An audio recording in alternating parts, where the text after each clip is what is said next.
warning yo giyisizza. I have sounded the warning. Temugamba nti omwana yeekoze ebintu. Omwana teyatugamba. Kitegeera. Sina buzibu ku muntu naye bagambye. Those who are interested, who are still interested in wars, bino ebyokwetondera Mengo nze sabyagala ng'omuntu. Because taata wange teyatugambako kwetondera muntu n'ogu. Era ekyokwetonda is an initiative ewa taata waffe atwala olujja family Taata Sali. Ate Taata Sali is a very diplomatic man. Era yakulirako UN. Kati amatwadde bali nnyo ku kyokwetonda. Lwaki twetondera Mengo? Okitegeera? Nze sina muntu gwe nnyenda kwetondera. Ekyo kyomba buuliridde wano. I have nobody I'm going to apologize to. But when my dad Sali comes out, ye n'agamba nti it's good for the family to go and meet Mengo, I support him because I respect him as my dad. Taata Sali kwakati ye taata aliwo. Kitegeera? It's a family initiative. Kitegeera?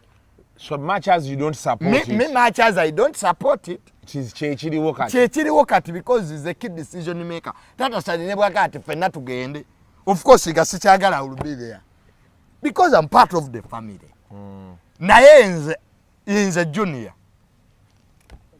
Let me tell you, taata ange be yavuma yabavumira nsonga.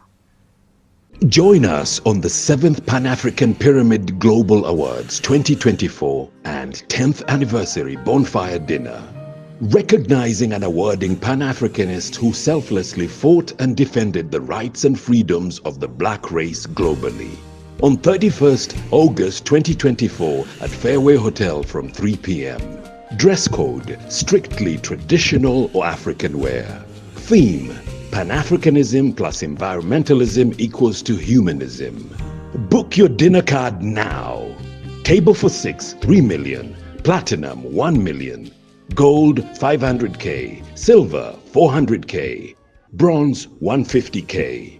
Come, let's rekindle our roots. Call 0757 342 317 or 0782 342 317 to book your ticket now. Africa, don't agonize, organize. Powered by Fairway Hotel, NBS TV, Radio 4, The Spy Uganda, Detective UG.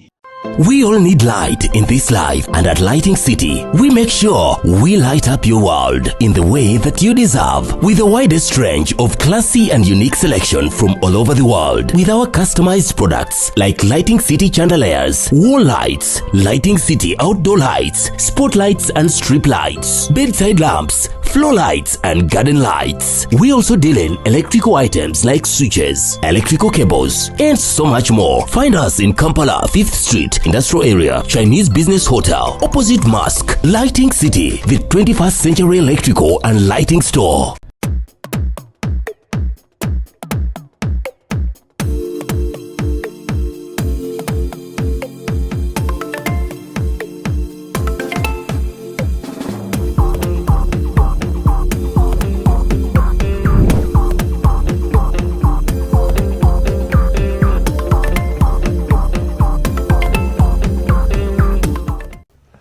Aha. Junior tuli naye wano agambye apapa agende kiramo kyagenze okukomawo nga kyamuwandudde ku busika. Tekinnatuukawo nawe situkira muli ebinnyo byo. Welcome to yet another edition of Kasuku Live. Olunaku olwaleero ndine Tamale Mirundi Senior. Kati gwe senior. Nze senior. Echa junior kyakuweddeko. Joseph Tamale Mirundi Senior. Bw'onoozaala omwana ng'omwokya ekya junior. So kati nze Joseph Tamale Mirundi Senior. Ekya junior kati kyavuddewo. Aha. So welcome to the animal farm. Ne animal farm nayo kati nagikuwadde. era buli lwakusatu olina okuba kuno ku channel ku animal farm. Yes, Lwaki sir. ontadde ku animal farm? anti taatawo gye yakolanga kati nenjikukwasa ey'olwokusatu. So every Wednesday Tamale Mirundi senior ogenda kubeera kuno ku animal farm. ku animal farm tuteeseza bubi ate Kasuku live. anti animal farm eri Kasuku live taata wabadde alina segment nga bagiyita animal farm ku Kasuku live. Kale obulamu bugamba butya kati? Yes, sooka okwebaza abantu bonna abajja ne banzikirako taata wange kati omugenzi Tamale Mirundi senior. Bannange mbeebaza nnyo Kasuku. Abantu bandaga omukwano, abantu batulaze okwagala, abantu batubeereddewo. Ekyo kyo mbeebaza. Ne neebaza abo bonna abayita ku nnamba yange 070964015 ne banteerako amabugo. Era mmanyi bangi nnyo bakyagayina. Ogaagala? Ngaagala.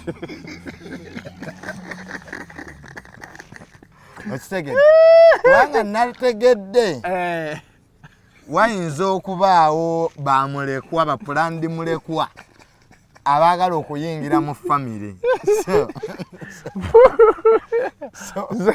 nze ni pulandi mulekwa era nafunayo ku mabugo bakugwe neŋŋamba owaayi wayinza okubaawo abalala ani muyanga lutaaya kubanga nkaaba gye yakaabamu naye ate abadde talina mmotoka ezo layini nentegeera nti tulina okwawula bamulekwa.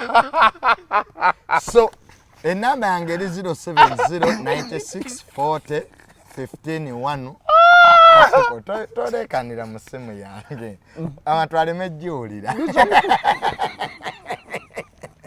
So abantu baffe ab'ebweru abayita ku ssimu yange tegeera ne boogera nange ne bankubagiza abamu ne bambuulirira ne bampa obubaka bambi mbeebaza n'abaawano.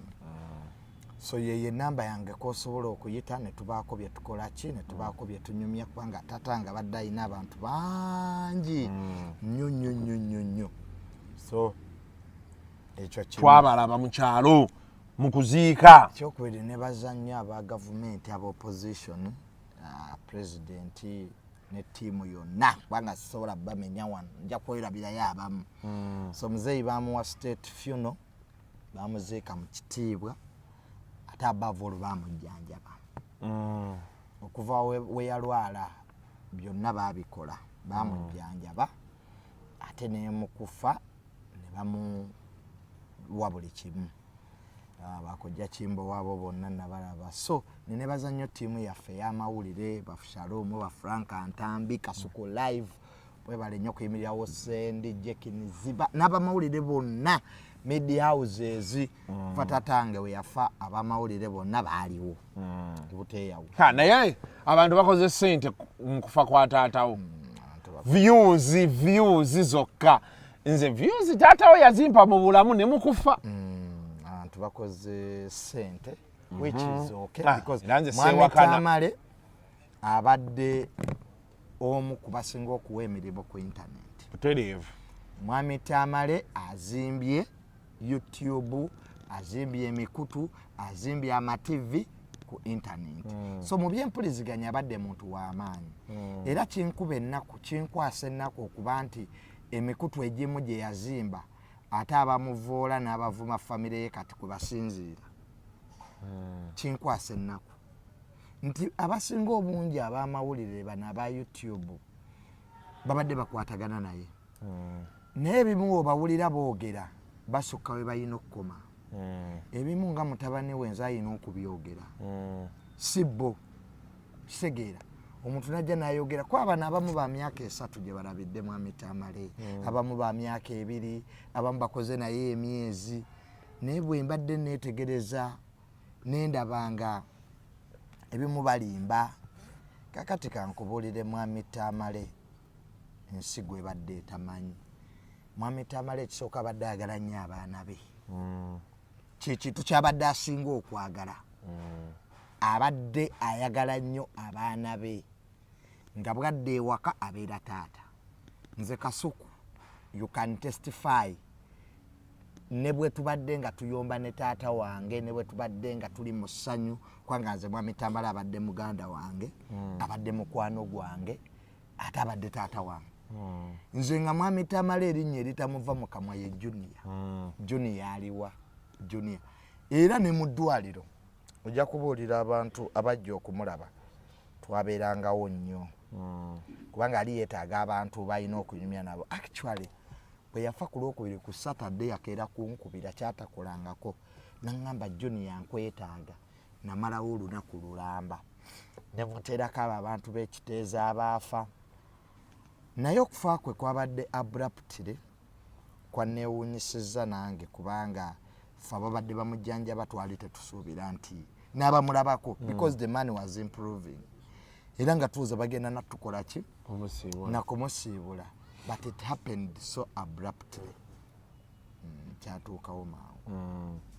So who was Mirundi, this man you've been telling us? He wanted these children, he loved them so much. Badde ayagala nnyo abaana be, kyekintu kyabadde asinga okwagala ku nsi kuno. Ate nga abaana be bonna abayisa kyenkanyi. Kitegeere. Nga engeri gy'abadde ne families ennyingi. Naye ng'omukwano aguwa nnyo abaana, ng'omwana waba alina kye yeetaaga akimuwa. Ekyokubiri, tatanga abadde asaaga nnyo. Era nawulidde abantu nga bagala lwaki temuziise ng'ayimiridde. Omutwe mbu alaba abakwana bakazi be. Of course that's comic. Tatanga abadde asaaga nnyo. So mukiramu teyabiteekamu ebyo? Wano yali ayogera mu bwogezi. Tubadde ne Tamale Mirundi owa social media, ne Tamale Mirundi owaki. Tatanga wamusanze ng'anyumya ne mukulu we Taata Sali. Awo abeera serious. Era ebisinga obungi Taata Sali oyo yakola ki? Because bantu babadde asinga okurespectinga Taata Sali. Because Taata Sali ye yasikira taata waabwe omugenzi Yohana Mirundi. Kati nga Taata Sali bw'amugamba ekintu takiddamu. Kubanga abadde amutwala ngaki? Taata we. Kakati Taata Sali ne Mwami Tamale engeri gye bali nti baluganda. Ye Mwami Tamale bwe yaddanga mu family yawanga guidelines byayagala. Bwadde no mu social media mbafaani be. Of course he was nga Mwami Tamale abanyumye emboozi. Najjekiza bamututte nga talinnya ne bamutwala emisinde. Kati that comic way of analyzing things. Yes. Abantu babitwalanga ebituufu. So for you mwenga family bije bye yali ayagala mwali mu bimanyi. Taata twali tubimanyi. Era mwabikoze. Era twabikoze. Byali ayagala. Byali ayagala. Bamuzise mu baana be. Kyali ayagala. Tebamuzise eri waggulu kuba muzeeyi we yabadde kumpiawo naye. Yagamba muzike mu baana be. Ye mu baana be. Bamutadde ekyokumutwala mu maka ge abiri. Kubanga waliwo addaga kati ekabalagala nga temututte, endejje nga temwamututte, ebusunji wabaddeyo mukyala we. Please. Abadde n'omukyala ebusunji. Anti kati buli omu ayogera. Buli omu ayogera nga wabadde n'abakyala abangi. Nalabe bagamba abadde n'abakula kakati bakutte ekifaananyi ky'abasenga abange mu kyaki. Kifulanga nage nti abamole mutwebuuzeeko. Kati oli kifaananyi kye batambuza nti bakyala be.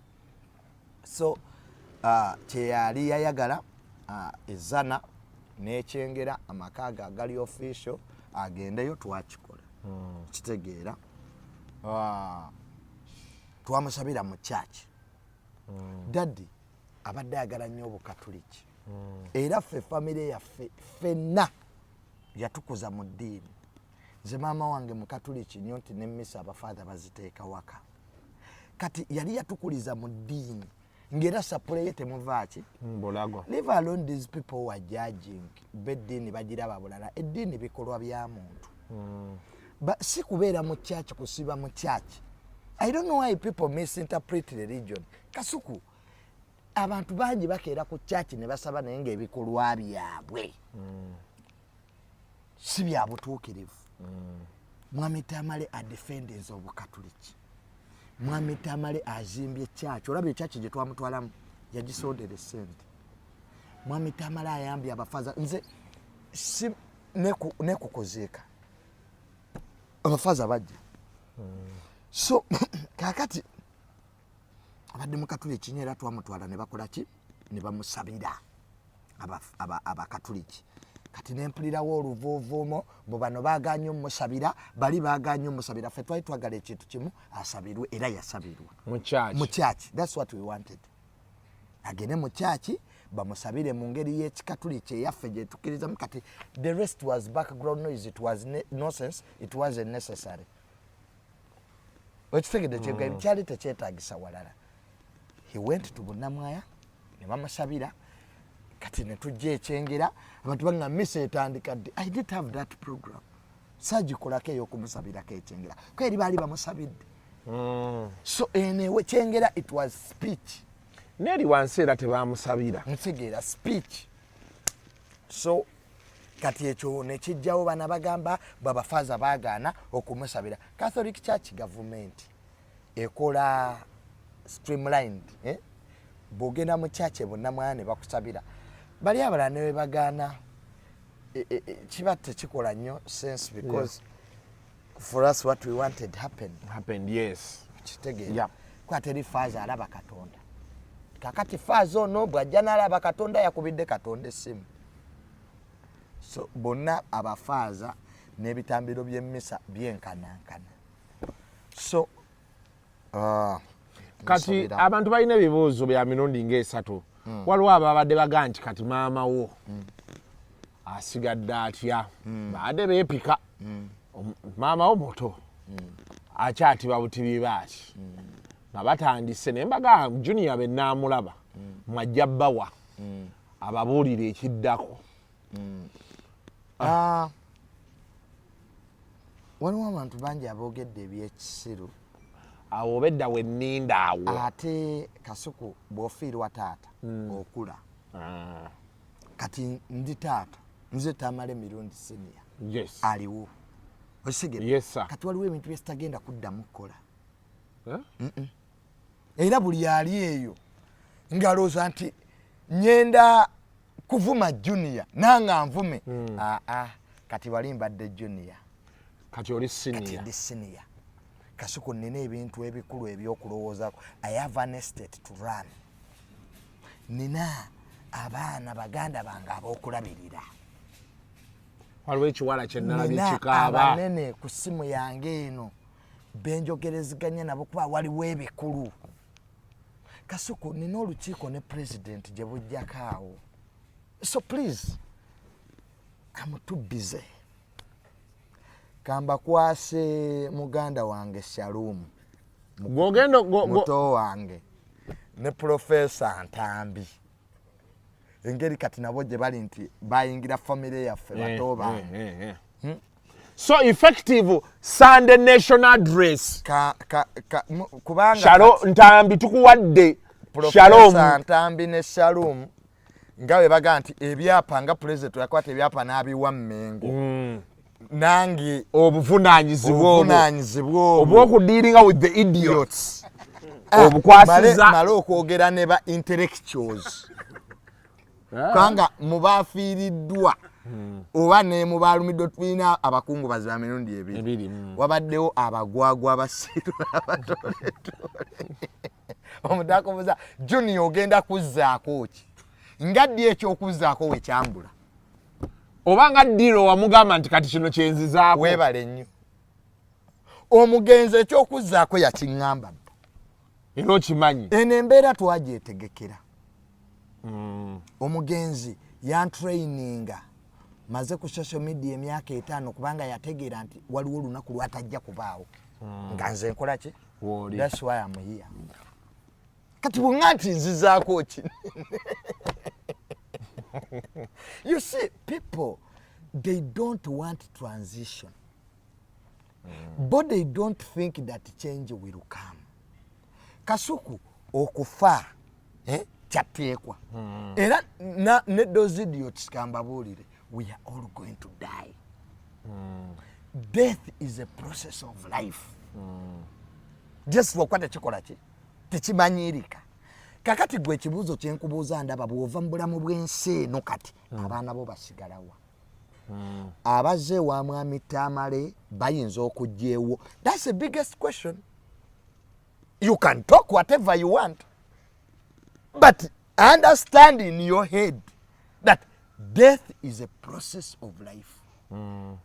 Kakati gwe tuulamu wekka leero ku ntebe ng'oli awo, because ebintu bino tubibuusa amaaso naye bikulu. Kasuku buli omu atuulemu yekka ogambe nti bwe nva mu bulamu bw'ensi eno abaana bange basigalawa. Onaafuna abakusuza ewiiki, onaafuna abawa abaana b'obuyambi, amasimu galivuga nga eyange bwevuga, bikulu. Era nze bwe bambikira nti taata wange afudde, natuulako nzekka okumala eddakiika ngaago nakkubira nemugaa nti muzeyi nasooka kubira mukulu wange hamu, nemugaa nti taata afudde, naye natuula ngamba nti taata kati awummudde. Taata akoze ki? Atadde. Awummudde naye tatulesse wabi, yatusomesa, yatufunira omulimu. Taata atulekedde emikwano, buli wamu taata antuttewo. Era nabatunuulidde nga mbo bo baasigaddeyo mu kyalo ennaku nnyambu bakaaba, ne bakaaba ne bwe munaatuula wano paka Yesu bw'alidde, taata tagenda kudda. Kati it is for you to understand in the pain gy'olimu nti kati what next? We have to move. Naye Junior nkwagadde ogumye. We have to move. Kasito otegeera nti okufa tulina okufa ffenna. Of course. Ate abaafudde oyo aba amaze ebibye. Tugende mu maaso. Weebale nnyo kati taata ne bw'omwogerako obubi ne bw'omwogerako ebirungi, ye kati obulamu bwe busigadde ye ne Katonda we. Be bamanyi. Kati gwe tereeza ekkubo lyo, kubanga buli omu ayimiridde mu mugongo gwa munne. Omugenzi Isimawe yafa wayiseewo emyaka emeka? Gumu. Okuva omugenzi Isimawe yafa? Gumu n'emyezi ng'ena. Okuva omugenzi Isimawe yafa ne mugenzi Katulubwama n'afa wayiseewo ebbanga? Mwaka gumu n'emyezi ng'ena. Kaakati kyenkugamba nti buli omu asimbye mu mugongo gwa munne, nange waliwo olunaku Junior lwesitagenda kubaawo. Era Conrad mutabani wa Kato yaŋŋambye ayagalamu meeting naawe. Kitegeera. Akubuulire, how do you embrace obwamulekwa? How do you embrace it? Obwamulekwa si kyekikulu.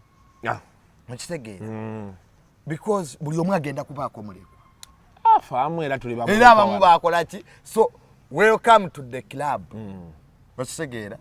Era kirabu nagikoze ki? Wagiyingidde tugirimu ffembi. Nagiyingidde abantu bafiiriddwa bazadde baabwe nga bato.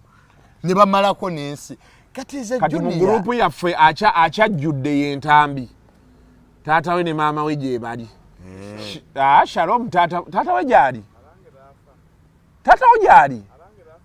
Ani taata we ne maama we gye bali. Simanyi ati kyemboozi. Naye era ye bamutwala ng'eyafa Shalom. Shalom. Oyinza okubeera Shalom saidi ya taata we temwagala. Nnyina senga wa muwala. Yamujjake. Abamu balina abazadde balamu naye baafa tebabaaka. Ekitegeeza kati tuliyo babiri ffekka. So nze ebbanga lye mmaze ne taata wange ndyebaliza Katonda. Abadde mukwano gwange, abadde muganda wange. Era nze buli wentuula muteerawo entebe. Muwulira bwe nzikakkana muwulira ng'ayogera kuba muteerawo entebe ne mubuuza kati taata nkoze nte. Taata teyafudde. Taata muwulira. Taata mulaba, taata muloota. Kati sirowooza nti taata yafudde. Era mbeera awo nentuulaawo nemugaa kati taata nkoze ntya. Nemwogerezeganyaamu. But you have to be careful togwa eddalu mu by'ossaaga ebyo by'otandise okwogera. Abantu tebafa. Kati golooza tatange mbu yafudde. Yafudde. Wali is with us. Nze muwulira. Muloota. Era kati buli wembeera nga mwetaaga muteerawo entebe n'ensirika ne mubuuza kati taata nkoze nti. Era nenfuna ekyokuddibwamu. Nemwogeramu. So kati obutambi bwe buno bwabadde alikodinga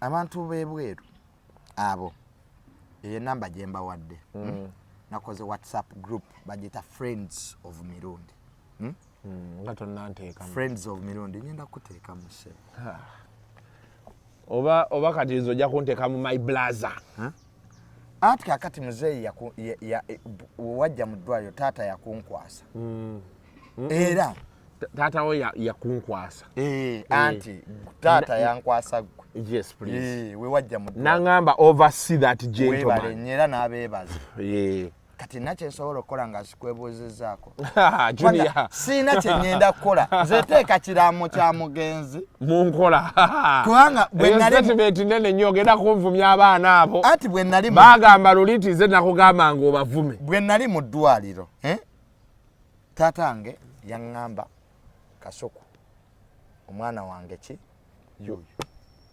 osegera kati mu bantu abamu who are my brothers yes so abantu abo ab'ebweru mbeetaaga mu WhatsApp group era bansindikire WhatsApp messages abamu batandise dda ku namba yange eyo gye mbawadde tukole Friends of Mirundi then we come out with ideas tulabe obutambi obwo kye tunaabukozesa tulabe n'ekirala kye tusobola okukola okumujjukira tuyinza okusalawo nti buli mwaka olunaku lwe yafa tugenda kukolayo bwekiti kitegeera Friends of Mirundi bonna abaagala taata wange so nabataddeko enamba 070 96 40 15 kati those friends of my dad we sit we share ideas we see ebyo byonna tugenda bikolera ki we can even build a museum kitegeera because tatange nali njagala bamuzike mu nyumba bazita batya museum museum nga bamuziise mu nyumba erimu buli kimu erimu ebifaananyi bye naye tekyasoboka kubanga I think omugenzi Yowaana Mirundi abaana be bonna abaagala ki wali and the family has a big say and even me my son his son I have ki so kati nze chairman diaspora Friends of Mirundi era Fans of Mirundi nze nga chairman waabwe we shall get ideas. The people have better ideas. Kati owasaddi kuba kati twetaaga okufuna Tamale Junior Mirundi bambi yakirwanako nnyo era kyannomye nnyo tatange buli yabeeranga yagambanga Junior Kasuku nangamba Kasuku omwana oyo kiki omwana oyo ng'azadde kyannomye nnyo abaana bange tebagenda kumulabako bambi nali simanyi nti buli we yaŋŋambanga Junior ozaala ddi emugana naye baganda bange balina abaana nanga nedda njagala ndabe ku mwana wo wewabaayo omukazi ayina ku ssente naye ng'oyagala kufuna lubuto wendi ekyo nakyo ntuukirize ekiraamo ky'omuge this is not happening but if there is any rich woman out there who wants to give birth to a celebrity kid ng'omwana celeb from day one olunaku lwe muzaala anikati kalakata mu studio Kasuku live come to me quietly Sayimo official so segera emukwati come to me quietly kwa kati wetaga Tamale Mirundi Junior The position of Junior is vacant. Umanyi n'ebintu bya royal family bwe bitambula. Now we need the Junior. Nga senior we are training okubeera ku social media n'okukwataganya ebyamawulire. Kwacha Musai kati neetaagayo Tamale Mirundi Junior whom I'm going to train. Kana ngo obulamu bwange buyinza okuba sebuwanvu. Nnyo kitegeera kakati ebyensinga wembiraba I might not have a long life Kasuku so every day I'm preparing so if there is any woman who wants to get pregnant but with money the key word is money I'm allergic to poverty tata wange yanga mwana wange obwolo ni bubi obwolo nimbwa osegeera so those rich women kati abasajja bo kwezi muyanga lutaaya kankaka basigaddewa kyabakoleddeko kimala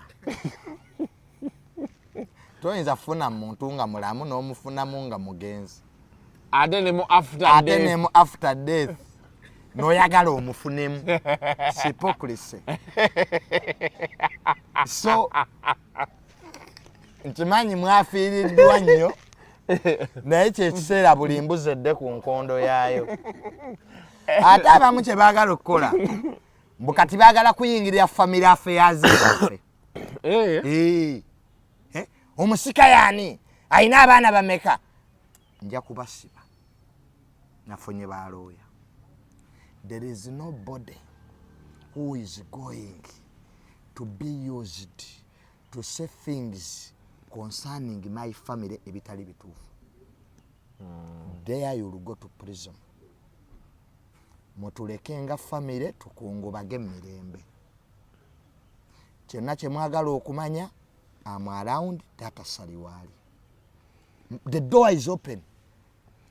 They can call you. They can call me. Nze sina munnamawulire gwe sitawa interview because all of them badde mikwano gyaki yamuzeeyo n'ebintu ebimu nkola yaabwe erina okukyuka. Because some of them reached at an extent of blackmailing me until when, in fact, a video tatange gye yasembe okukola mu nsi nga bagaana lya ssente ze ez'eddwaliro. Ebintu ebimu ebyamuviirako n'embeera ye okuddamu okutabuka. Because you can't be at your deathbed ng'omuntu ali eno agamba omwana wo nga bw'ali omubbi. What if teyakikiriyalinga? Because abantu bali bakikiriza. So bannamawulire bannaffe ba YouTuber na data tange babadde akolagana nabo. I'm around. I have a lot of time. You can ask me, but don't go cross the red lines. Abamu nabalabye boogera ku maama wange. That is a red line. Okay? Mama wange mumuleke akungubage mirembe ayine ennaku y'amaanyi nnyo. Kati gwoba oyagala views kubanga oyagala shares, nze sina buzibu na muntu avuma taata wange ne bw'omuvuma kati I have no problem with you. Kwegamba bano bonna abamwogerako. Yes, sibalinaako buzibu by the way. It's their opinion. Kuba sister we yagamba nti twabawa daddy ne tubawa ne junior. Kati baddembe okwogera ku daddy wo ne nange naawe sibalinaako buzibu. But do not talk about my mother. Yeah? Ate kyayina nkomako. Ndi muzibu mu ennaku zino. Because sikyayina ngamba kati lekera awo. I want to tell you people, everyone who is there in English, you can abuse my father who has gone to heaven. You can belittle me, but do not belittle my mother. Mama wange si munnabyabufuzi. Mukazi wattu yabadde ajjanjaba taata alina obulumi. Mama alina obulumi bw'amaanyi. So omulimu gwensigazizza ku nsi kuno kulabirira maama wange. Omuntu yenna anaavuma maama wange ojja kuba tondekedde kyakusalawo. Mugenda kwetwala. Tewali kwetwala. Nja kukola ekitalowoozeka. I will do the unthinkable. That one I want to tell you point blank. Categorically. And I have already told all the big people. General Damulira yajja mulumba akulembera crime intelligence. I told them I'm not going to accept or to sit in meetings or to abuse anybody who attacks my mother. That's a no-go zone area. You can make comedical shows. Kubalala. My sisters are there. I'm here. The junior never won't. But the biggest mistake will come from there. And I'm ready to act. And I will act with all force. Bino ebyokwevuma mbu oyimirire eri onvume mbu nange nkuvume ebyo biwedde. I have to protect my family and that's my duty. Kakati bano bonna abangamba nti Junior ogenda kulaba ekiddako. I'm ready for any scenario. Anybody. But it will be wise for you to think twice. ekyo kibalekedde nze what you do is not my choice, it's your choice, but what I'm going to do. So I have a duty to protect my mother. My mother ayogera bulungi, tavuma bantu, tata ne bwe yafa yasigala mukakamu, so saagala kulaba nga muteeka mu comedy wamu. Kitegeera comedy mumuse munze, ayina obulumi bungi era ngambye abaagala nnyo. Era abeebaza bonna kwanga abantu bajja ekyengera kasuku nga tetweta n'abasirikale balekerawo abantu baali bangi. So ekyo wekiri mutuwe space tukungubagire taata waffe mu kitiibwa mirembe kubanga ffe tulina obulumi utayinza biwedde kakati move on. Yes, we shall move on at the best time possible. Baade baga Junior ngaakedde okukomawo mu kamera oli ne mubuuza wali wamugamba ddi. Junior akedde okukomawo mu kamera nandize ddi kati we sitakomawo n'azuukira. These are idiots. Nze asoose okufiirwa mu nsi. The queen died. The royal family didn't move on. It's moved on. Bakungubagire banga ki? Nenne ate abo nno bo basaasira. King Charles yali wali baziika maama we olwafa ye ne bamwambalizaawo. N'abeera mu mikolo wiiki nga 2 nga takkirizwa wadde okukaaba. Nga takaaba. Omanyi gwe okumala okuziika maama wo wali ate n'odda mu mikolo. People human. Ensi yiyongerayo, ensi etambula. Okitegeera. Kati wembeera awo mba neekotogera era muganda wange yazeeyo okusomera. Ben ono omuto yazeeyo Namugongo because they have a field tour ate eri education. Kati omwana mukuumire maziika ng'ate ayina ebigezo by'okukola wa senior 4.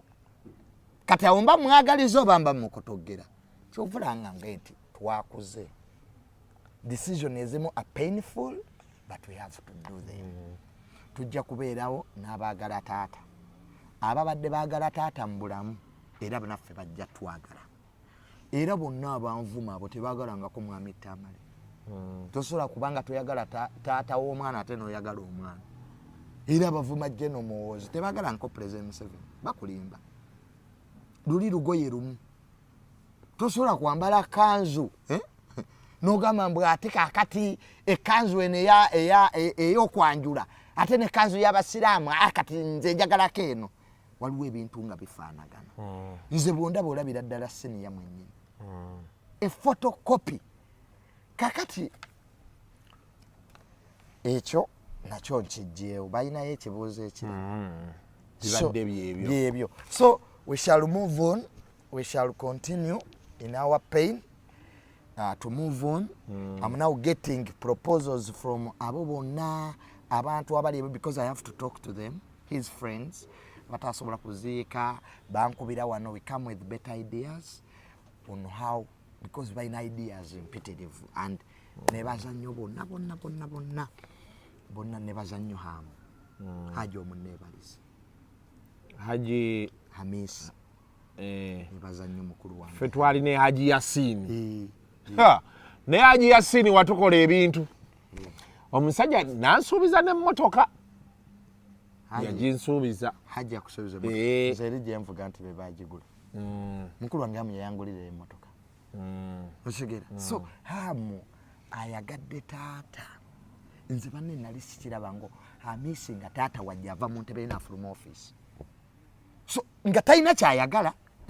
Tayagala na kumwogerako. Tayagala mawulire. Okitegera. From day one.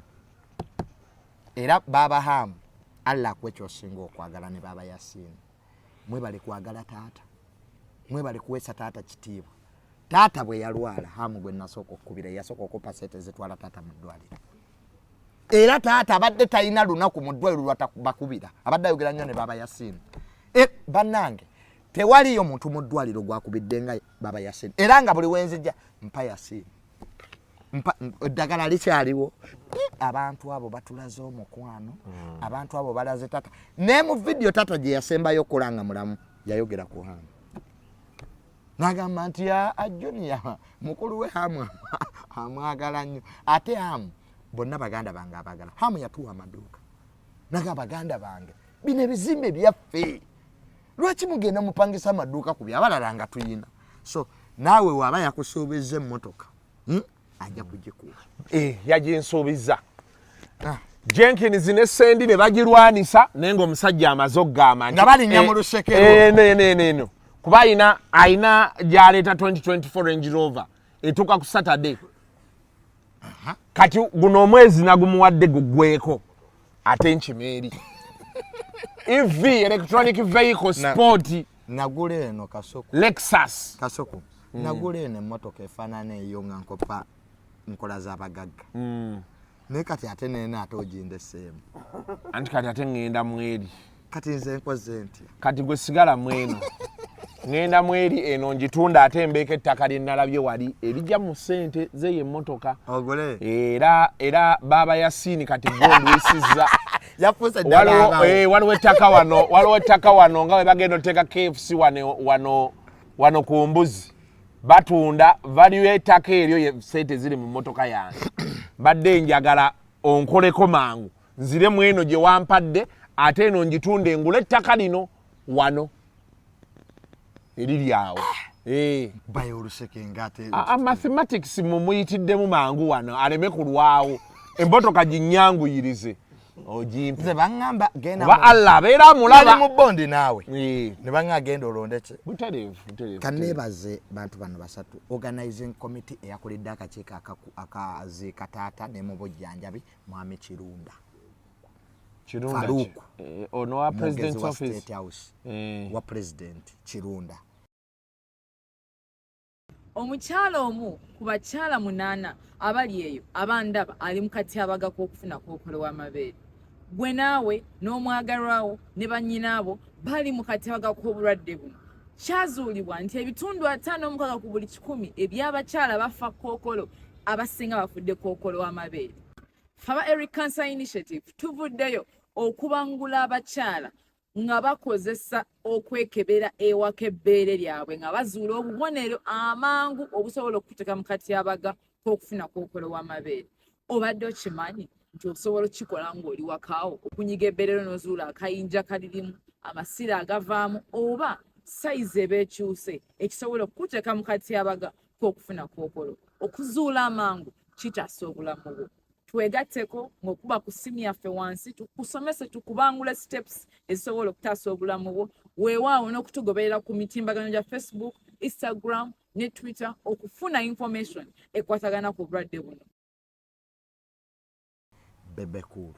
Bebekulu nkwebaza akasente yakatuusa nga we baakamuwa ate abadde muntu ali very fair. Bebekulu webale bambi nze naaludde okulaba omuntu gwe bawa sente n'azituusa mu butuufu bwazo ng'akuzituusa n'abakubira n'essimu bali abazimuwadde n'obuweerufu tubwebazenga kasoko omuntu bw'akola ekirungi abantu balya ssente awo balya ssente kitegera Mwami Faruku Kirunda General Nalweyiso kale taata yavumanga General ne General Nalweyiso nkwebaza because yabadde ku ntikko ya byonna General Nalweyiso nga sente bwe ziva president kati nga General Nalweyiso bambi taata yamuvuma ne General Nalweyiso abeereddewo taata kitegera so Minister President Baba Landa Vice President yabadde omugenyi omukulu Mama Kadaga naye yajja Mama Kadaga bannange oyo Mama Kadaga ye yawa mukulu wange John omulimu mu parliament gula boyo kati era Mama Kadaga ate Mama Nachobe naye mwebaza nnyo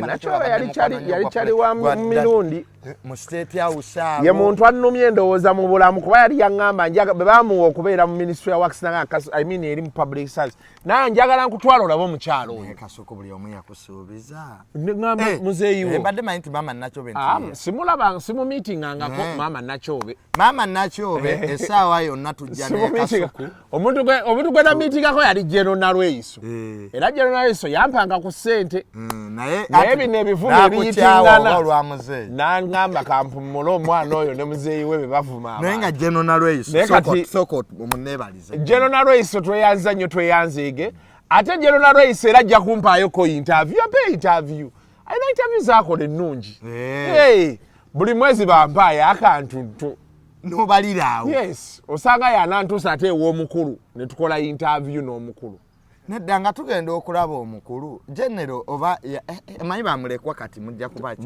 banteekemu nange munajja olulala kati katukole ki saagala tuveeyo twekwate matayi ku ssente era omanye ebintu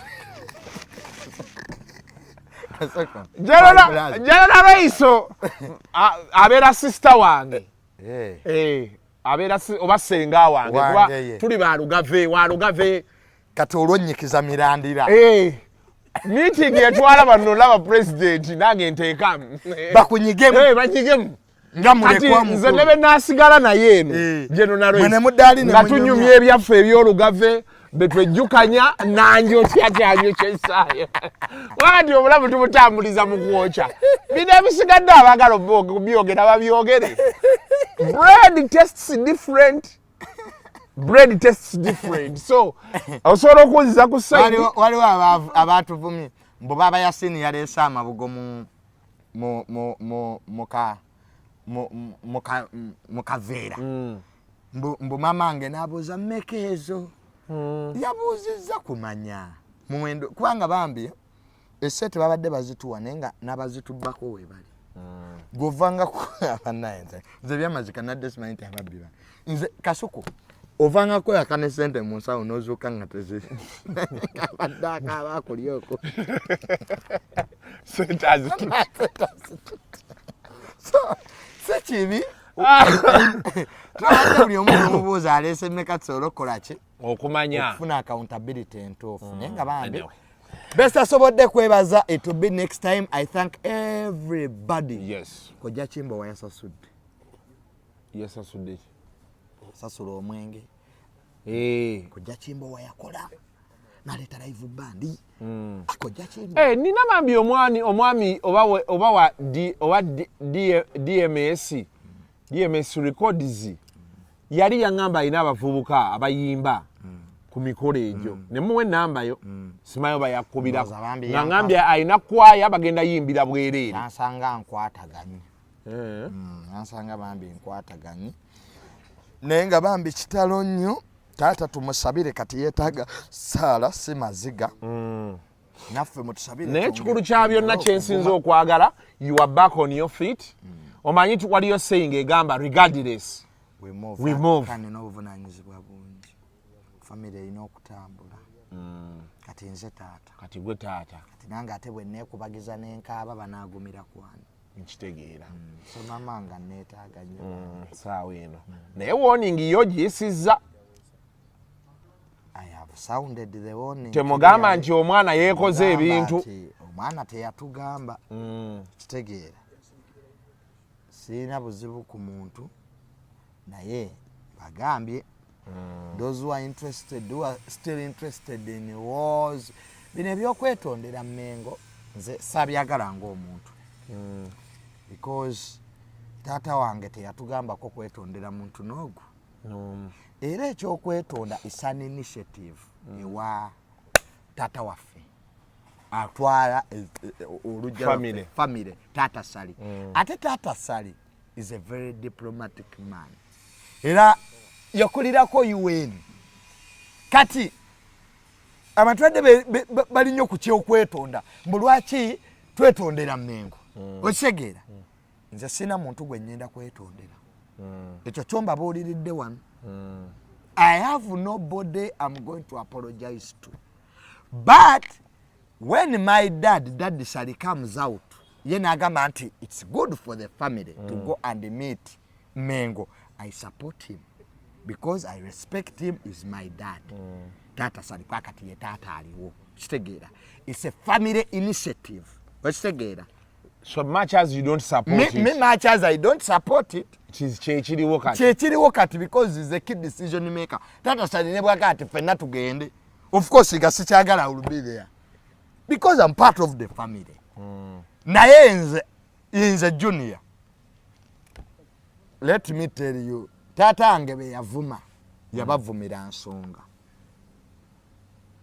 saagala kubuusa nsonga za taata wange ze yabavumira yayina ensonga ze aba state house bamuyisa bubi era bangi nnyo bakkiriza nti engeri gye bamugoba teyali nnungi which is okay okitegeera kati bwe bazze batereze ensobi ze baakola ki ze baakola bayambe ffe abaana because ffe kyetwetaaga wa president biri ebintu bisatu education twetaaga kusoma abaagala okuddayo okusoma president atuyambe tusome katulina n'abaana bato abeetaaga okusoma ekyokubiri employment mirimu kubanga abasinga obungi taata yatuweerera ne tumala okusoma president atukole ki atuwa emirimu financial empowerment buli family ayina ebizibu byabo bagiwa sente zaki zaabe nadde ngamba genosale wano ku email so those are the three sectors we should look at okay this is my opinion ne baganda bange abalala baba bayina ebirowoozo byabwe babireete we come together we go tusinkane head of state we find the way forward kati abadde bambuuza nzezaako ki simanya kati ensi ekomye simanya kati ensi enfundiridde nga bwe yanfundirirawa I sleep at my home Nazimba I'm driving a German car I have friends across the world so please you idiots mwenamwe mulinda abamwe balifa you will see what you will do don't worry